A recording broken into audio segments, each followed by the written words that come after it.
of the Pekary family, and we're going to show you what it takes to get out alive from one of the most dangerous places on Earth. We've got to make it through a series of challenges in the sort of places you wouldn't last a day without the right survival skills. Today, we're in Yosemite National Park in a remote valley, battling the elements, doing whatever it takes to find food, and using every ounce of our survival knowledge to show you how to make it out alive.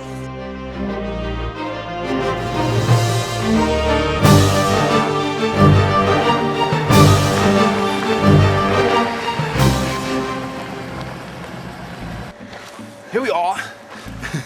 Here we are at the Tuolumne Wilderness, and we're about to go into the wilderness to survive. I have just a few survival supplies with me, and the rest we will just have to scavenge as we go.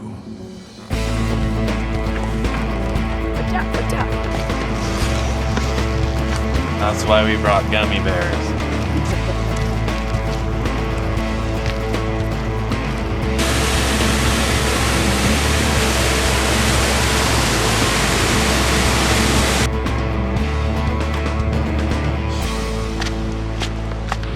We always take a good long stop after our day 6 miles.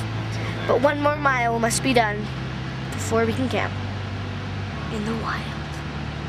Now, when you come to a ford in the river, the best thing to do is look carefully for something that's already gone across the river that you can walk on, but watch your step. Logs can be very dangerous. They can be rotten out from the inside, and you'll step right through and fall to your doom. But it's just beautiful, beautiful. Look at the flowers on the other side of those logs. We've come to a garter snake, and though it's not poisonous, it can still bite. You dropped it just like you did. Here, give me this. It's nasty, but a great source of protein. But you're gonna break his back. It has to be bent. Okay, yeah, let it go. Fortunately for the snake, we let it return to its natural habitat, then continued on our journey. Alright. Now that we've reached our campsite, it is necessary to start a fire in order to boil water. Right. There it goes. Eventually. Whoa! Oh, come on, April. Be a little careful. Hey, wait, that was my water. The nearby waterfall is perfect for fishing and gathering water. If you drink this water, you will get giardia. When I was just a young buck and I went on my first solo backpacking trip, I ran out of water and I didn't know about these water pumps. And I drank right out of the water. Now I did what everyone said to do. You find that fast rushing water, and that's where all the bacteria get killed. Hogwash. In 3 days I had the worst case of giardia. You don't want giardia. It takes a week to get rid of. You have diarrhea, solid all the time. All your food tastes like scrambled eggs the whole time. It is the worst. And some people never get rid of it. The medicine doesn't work. And they have giardia for the rest of their lives. It's almost like getting attacked by natives. It's almost that bad. Fortunately, I got rid of mine. Actually, I think I had it twice. Despite giardia's horrible effects on humans, it doesn't appear to affect the fish.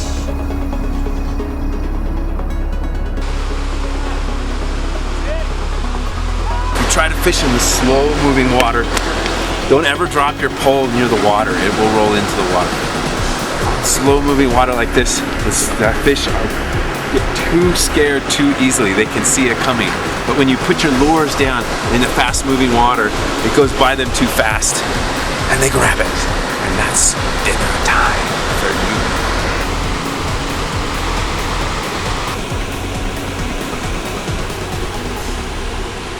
Of course, a great morale builder is needed after catching only 2 small fish.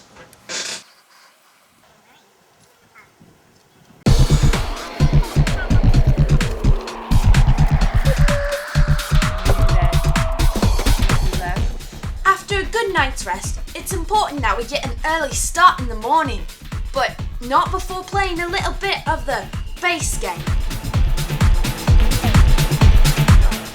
Let's get a hiding spot.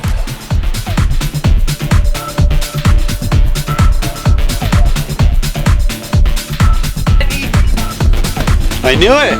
I knew he was behind the bud.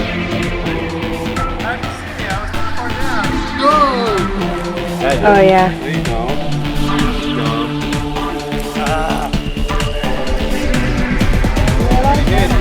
Behind the mountain. Hey, don't get in the way.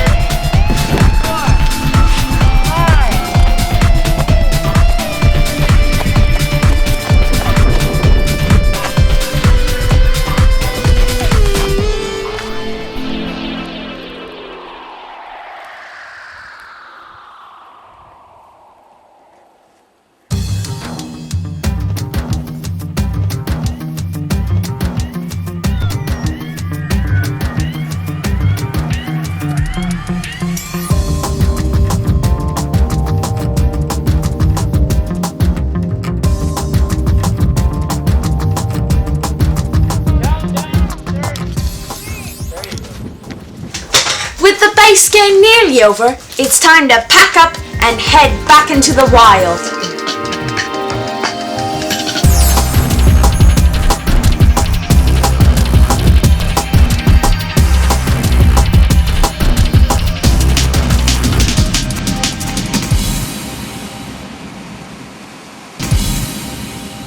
The wilderness is almost more than we can bear, but we've got to take those last steps in order to get back to civilization. It's nice. The trail ends here, so we have to cross the river. So, I am going to show you how to cross a river.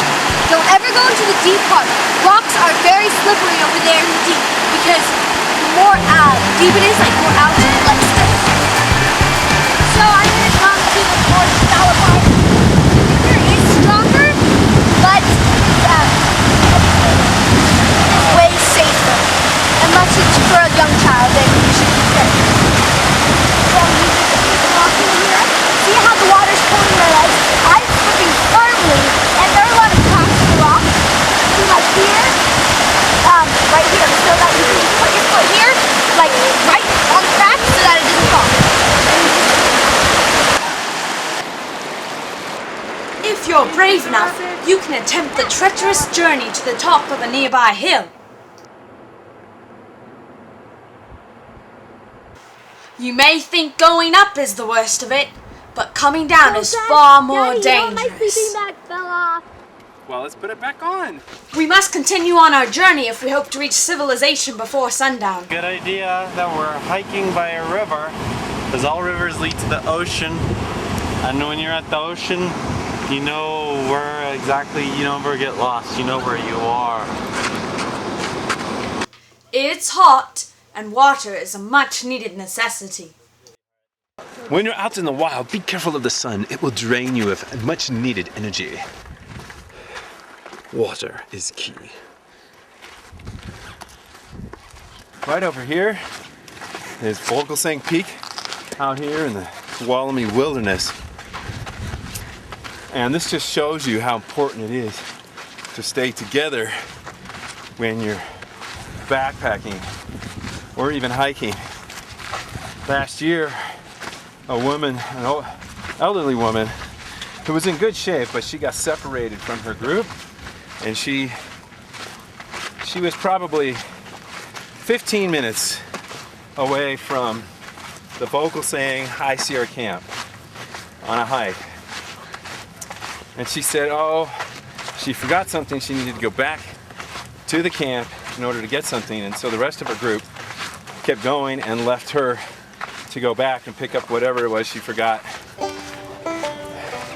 And she was found a week later in an unknown, unmarked ravine,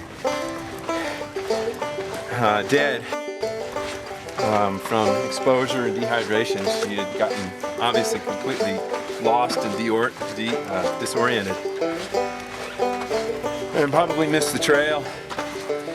Hiking across some of these granite slabs out here, it's very easy to lose the trail. There's nothing to mark the trail except for horse poop sometimes. Staying on the trail is definitely key when you're in the wild. It's really important to set trail markers for, of course, for the people who will come after you, but for yourself, right? So that when you come back to that same area, you can know where the trail is, especially on a large granite slab like this one, where it's so easy to miss the trail.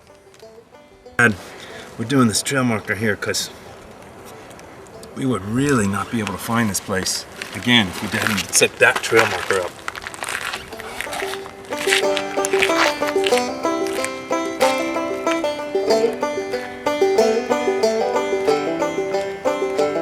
We're getting pretty hungry and it's time to scavenge some food. Great place to find grubs to eat for that all-important protein infusion. Let's see if we can't break open this a little bit here. Let's see. Whoa! Look at that. No grubs. Well, we've hiked for miles and miles over dry, deserted terrain, but it's time to end our journey in the wild.